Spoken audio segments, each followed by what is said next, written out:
CNN fired you for speech they deemed anti-Semitic. Why? Yeah, I don't know. They still haven't told me that. They never told me it was anti-Semitic, and it wasn't anti-Semitic. Well, for people that don't know, what did you say that allegedly got you fired? We're gonna play that a clip too. fired. We have an opportunity to not just offer solidarity in words, but to commit to political action, local action, and international action that will give us what justice requires, and that is a free Palestine from the river to the sea. Yeah, I gave a speech at the United Nations. It wasn't like I had like a one-liner. It was a 22-minute speech where I laid out a criticism of the Israeli government. After you came from Palestine? After I came from Palestine. I got off the plane, went straight there. And after I gave that interview, there was some pushback. Some people were criticizing me. And then the next morning, I got a call from CNN.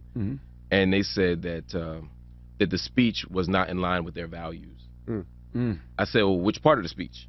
Did y'all hear the whole speech? They didn't even tell me that. They didn't tell me, you know, what part of the speech. They didn't tell me how much of the speech. They didn't. It's just the whole speech. So I said, cool. And that was kind of the end of that conversation.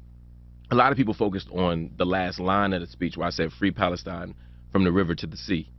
There comes a point in your life and in your work where you have to take a principled stand, and some people aren't going to agree with you. Right. I stand with a firm critique of Israel. I stand in solidarity with Palestinian people, and I also stand against anti-Semitism. Those aren't competing claims.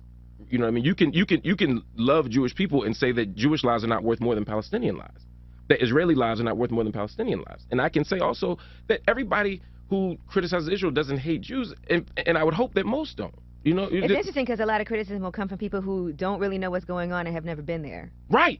And when you go there and you're walking through a place like Isawiya, and I'm watching an 80-year-old man have to pull down his pants at a checkpoint. The lack of, when I'm watching children go through checkpoints, the ritual humiliation of being a child walking through checkpoints. When I'm watching women have to go through forests and bushes to go around checkpoints, 80 and 90-year-old women to sell vegetables in East Jerusalem, and then they get fined and they lose all their money. When I'm watching children getting beaten with nightsticks, when I'm watching stop and frisk on Via Dolorosa, the very walkway where Jesus occupied the 7 stations of the cross, when I'm watching that happen, and I'm also watching children being stopped and frisked, which is outside the tradition of any religion. When I'm watching people being killed and maimed, and I'm watching this, there's no way I can see that and not speak out against it. Right.